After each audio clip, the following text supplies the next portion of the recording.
Krishna is an Advaitin. All throughout you can see that is how he started off like that. And he keeps on saying, I am only everything, everything is in me. Yet I am not in anything and nothing is in me. This is how he starts this chapter. And that's why he tells Arjuna, he wants to draw Arjuna's attention. What does he say? I am going to tell you a very, very big secret. When you know a secret, you want to share with whom? You want to share with your closest confidant. You want to share with your closest friend. And what is the secret? He says it is also a secret which is an open secret. Everybody knows it. In the sense, this is something that is experiential. It's not something that you cannot understand. It is dharmyam. It is what will put you on the righteous path. It is susukham. It is very easy. Though it's a very supreme secret, king of all knowledge, royal knowledge, they say. This uppermost, supreme-most knowledge. Yet it is very easy to understand, he tells to Arjuna. And you can experience this knowledge. It is not something which is beyond your comprehension. And finally he says, Kartum avyayam. Once you learn this, you will never forget it. This knowledge will always remain with you. And he hasn't shared with anybody. Krishna must be 89 years old by then. That's what the Shastras say. But he has not breathed out this secret to anybody so far. For the first time, he calls the closest, the dearest, the sweetest friend that he has in Arjuna. And he tells him here, I want to tell you something very, very important, very secretive. Because what he tells is Advaita philosophy. There is a way to understand Advaita which satisfies everybody. And that Advaita philosophy is what Sri Krishna is telling here when he says that I am the one permeating everything. I am in everything. Everything is in me. Yet I am not anything and nothing is me. Then he explains that what happens is that when you go in the night, when there is darkness, there is this rope lying on the road somewhere. Somebody dropped it. But from far when you see what happens to you, you get shocked. You feel that this is a snake.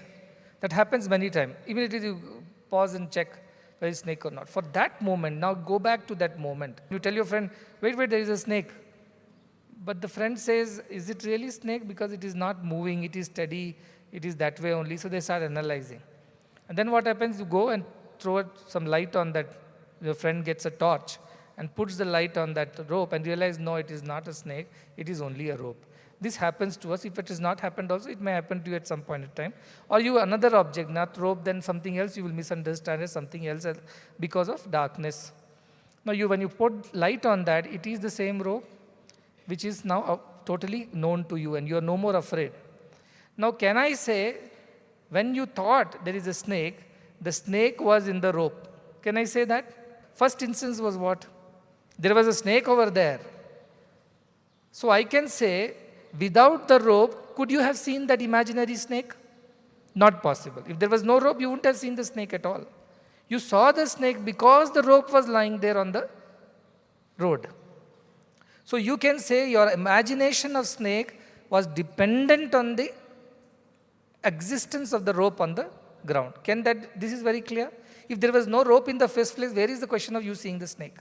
So the first thing Krishna says is that I am in all and everything is in me. How?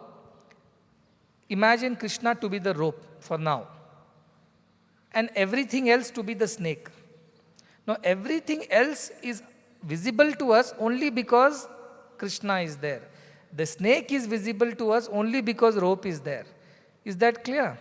If I remove the rope, there is no snake also. You will simply walk your way without any fear. So you see this Jagat, the entire world, because of the power that Sri Krishna is or the consciousness is. So rope is equal to consciousness or God. Snake is equal to everything else in the world. All this world you experience because of God. But when you gain wisdom, you realize actually this world does not exist, only God exists. World is an illusion. It happened to appear to be existing just like the snake happened to appear to be existing. But if you think thoroughly and deeply, you will realize that there was no snake in the first place. Likewise, this Jagat is just an illusion, it does not exist. Now this is Advaita. It's very powerful but very difficult to accept. Because I can feel my hands, legs, everything. I am real. I can feel the table, chair and food and sleep. I am real. Any experience that we go through in life feels real. Your sadness is real. where happiness is real. My relations, my achievements, my failures, successes. How can you say all this did not exist? But let me ask you, when you imagine that snake was there, did you experience fear or not? Did you experience fear? Was that fear real? Real. You felt the fear in your heart. You stopped. You put, my God, there is a snake. But was it true fear? No. Once you know it, there was no snake, where's the fear? Likewise, we feel all emotions in the world. Sorrow, happiness, pleasures, pains, love, hatred, everything. Just like we felt the fear when we imagined there was a snake. The rope is absolutely peaceful. But if you imagine the rope is a snake, then how many attributes you can give to the snake?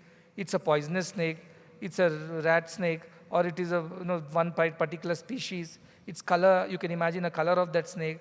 You can imagine the intensity of its poisonousness. You can imagine the species that it comes from. And so many things you can imagine around that imaginary snake.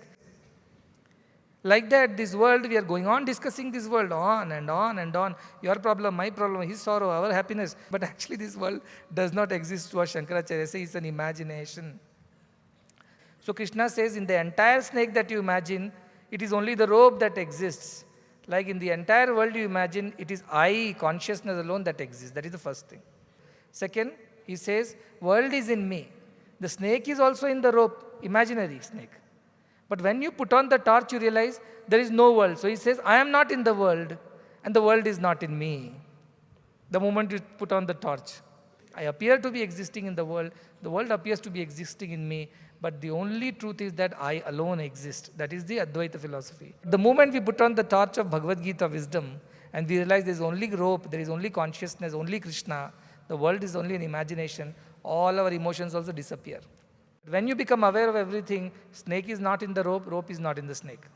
Rope alone is, snake never was. This is Advaita Darshanam Jnanam, it is said. When you really, really know the truth of everything, there is only one left, there is no two. Why is that when we are all one, we end up behaving differently because of the ignorance? The one who knows it's only a rope behaves differently from the one who thinks it's a snake. It's because difficult to understand this knowledge, but a refined mind, a pure mind is able to understand it. That's why I tell, do selfless service so your mind becomes pure and refined. Do bhakti, upasana, meditation so your mind becomes steady. Then this wisdom becomes easier for you to understand.